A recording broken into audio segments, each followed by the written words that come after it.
मकसद हयात का मुज़्दा ज़रा सुनाओ ना। मकसद हयात का मुज़्दा ज़रा सुनाओ ना। गमज़दा क्यों दिल है तेरा बंदे खुदा बताओ ना। गमज़दा क्यों दिल है तेरा बंदे खुदा बताओ ना। जिंदगी में क्या बदल दूं बंदगी कैसे करूं। जिंदगी में क्या बदल दूं बंदगी कैसे करूं। बेखुदी में मन है मेरा बाखुदा समझाओ ना। नहनो अक़रब से दिलाशा दे दिया रग रग में हूँ। नहनो अक़रब से दिलाशा दे दिया रग रग में हूँ। गैरियत क्यों तन में आया मौला जरा बतलाओ ना। गैरियत क्यों तन में आया मौला जरा बतलाओ ना। क्यों तसव्वुर में तेरी तस्वीर आई बार बार। क्यों तसव्वुर में तेरी तस्वीर आई बार बार। ये मुर्दा है तस्वीर कैसे मुसव्विर जरा समझाओ ना। खुद परस्ती में छुपा है हक परस्ती राहत पीर। खुद परस्ती में छुपा है हक परस्ती राहत पीर। अरे तुझ में मुझ में कौन बैठा है जरा बतलाओ ना। तुझ में मुझ में कौन बैठा है जरा बतलाओ ना। दुरूद पाक पढ़ लीजिए। अल्लाहुम्मा सल्ली अला सय्यिदना शफीअना हबीबना नबीना मौलाना मुहम्मदिन मादिनिल जूदी वल करम व अबनिहिल करीम व आलिहि व अस्हाबी अजमईन। हज़रात मोहतरम, जितने भी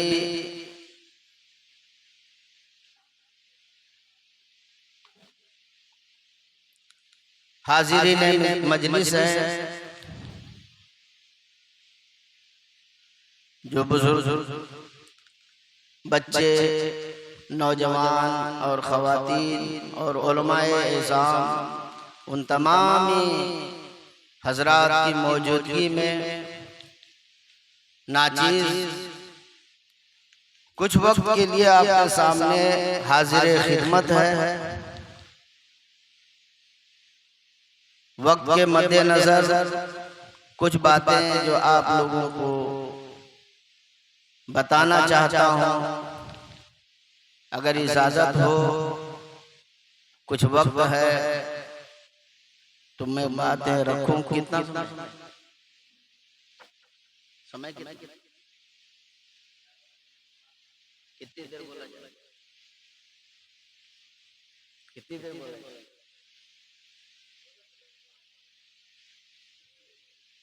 नहीं, पेट नहीं मांगता है लोगों का, ये भी देखना बहुत जरूरी है, क्योंकि सारा खेल पेट का है। बोले भूख लगी तो तंदूर याद आया और पेट भर गया तो बहुत दूर नजर आया। भूख रहती है ना तो उसे चूल्हा ही दिखता है।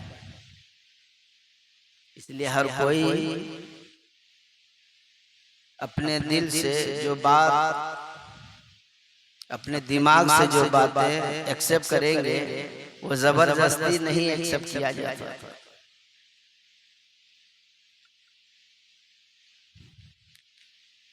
मैंने ये आयत करीमा जो आपके सामने तिलावत किया, हुन्ना लिबासुल लकुम व अंतुम लिबासुल लहुन, इसमें परवरदिगार फरमाता है कि मर्द औरत के लिबास है और औरत मर्द के लिबास है। हर शख्स अपने लिबास की कदर जरूर करता है, लेकिन उसे ये मालूम नहीं कि कुरान अज़ीम में जिस लिबास के बारे में कहा गया है वो लिबास ये कपड़ा नहीं है, ये शरीर है। अगर मर्द को ये पता चल जाए कि मेरा लिबास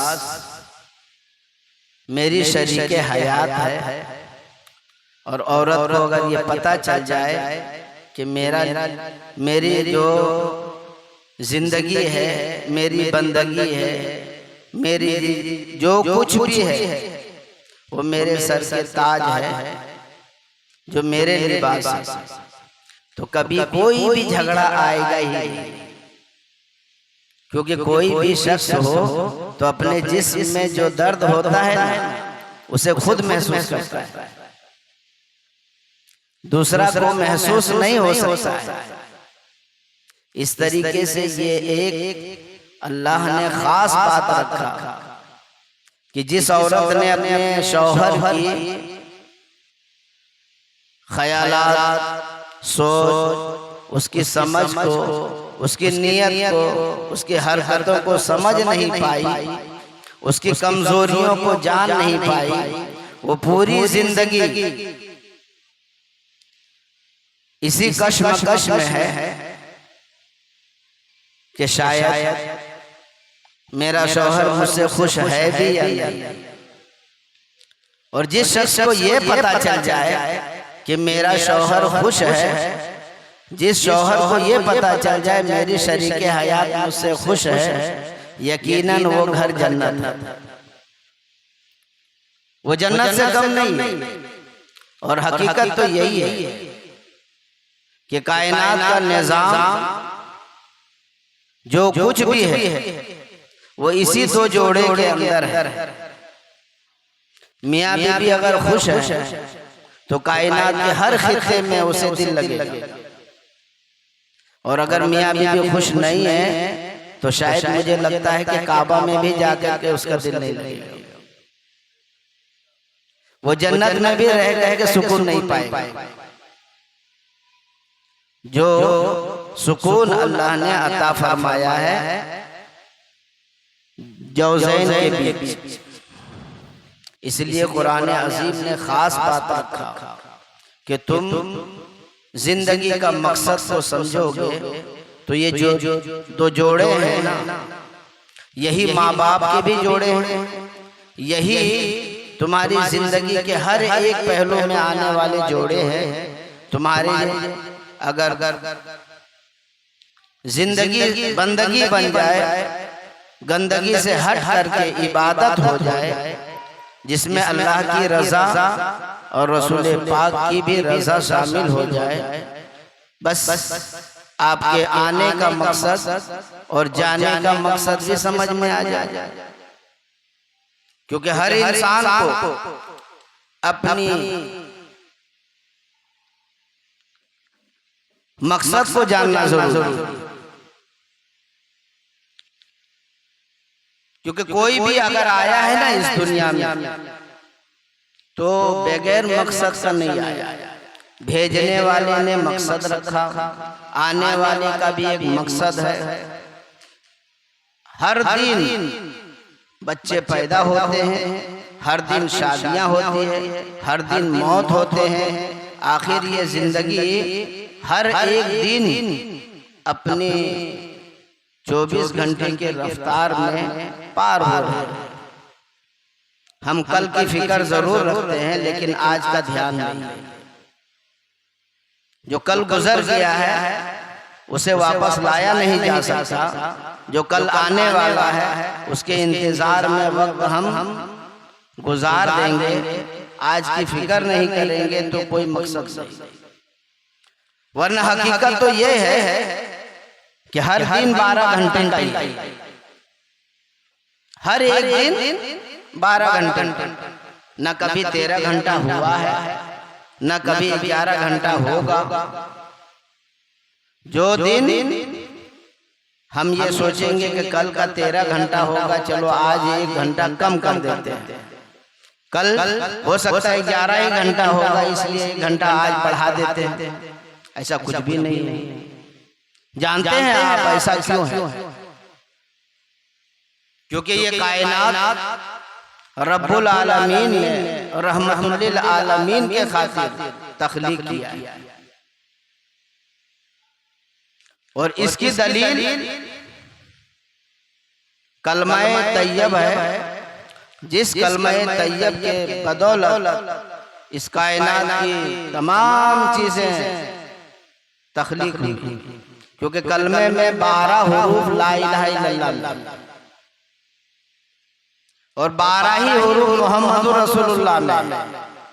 जिस शख्स ने ये जान लिया कि यही कलमा है जिसके लिए अल्लाह ने हुक्म फरमा दिया, अल्लाह के रसूल ने पहली मर्तबा जो अपनी उम्मत को हुक्म दिया वो यही दिया, ऐ लोगों कलमा पढ़ो,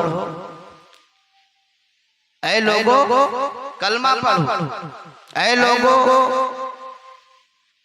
कलमे को समझो, कलमे को जानो, कलमे से समझो, कलमे की हकीकत में सारा चीज पोशीदा है। लोगों ने पूछा कलमा क्या है? आपने फरमाया ला इलाहा इल्लल्लाहु मुहम्मदुर रसूलुल्लाह।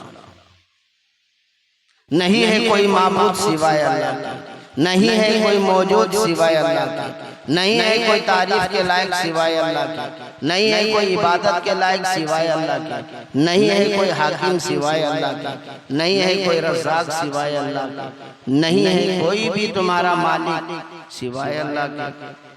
अगर कोई भी अल्लाह के सिवा होता तो दूसरा भी कलमा बयान कर दिया जाता। तो अल्लाह ने भी फरमा दिया है लोगों तुम दुरूद पढ़ो, मोहम्मद रसूलुल्लाह, मोहम्मद मेरा रसूल है, मोहम्मद मेरा हबीब है, मोहम्मद मेरा महबूब है। आखिर तुम भी दुरूद पढ़ो, फरिश्ते भी दुरूद पढ़ते हैं, मैं खुद भी दुरूद पढ़ता हूँ। जो खुदा ने पढ़ा वो बंदे को हुक्म है, जो रसूल खुदा ने पढ़ा वो उम्मत को हुक्म है। लेकिन लोग इतनी छोटी सी बात को नहीं समझ पाए, पूरी जिंदगी बिता दी है और आने का मकसद और जाने का मकसद ही नहीं पता। आखिर हम लोग क्यों आए हैं इस दुनिया में? तो पता चला कि हम अपनी पहचान देने आए हैं। क्या करने के लिए आए हैं? पहचान देने के लिए आए हैं। कहां से लाए हैं ये पहचान? तो अल्लाह की बारगाह से पहचान लाए। किसके जरिए मिला? माँ बाप के जरिए मिला। ये जो हमारी पहचान है हमारे माँ बाप के जरिए है। इसलिए कहा गया कि तुम कुरान उठा करके देखो, हदीसें पढ़ करके देखो, अल्लाह के और अल्लाह के रसूल के कवानीन में खास जो बात है वो यही है कि तुम्हारे लिए खास नेमत है जन्नत, जो माँ बाप के कदमों में। जन्नत से आला कोई भी मकाम और मर्तबा तुम्हें नहीं मिला, लेकिन यही वो मर्तबा जो माँ बाप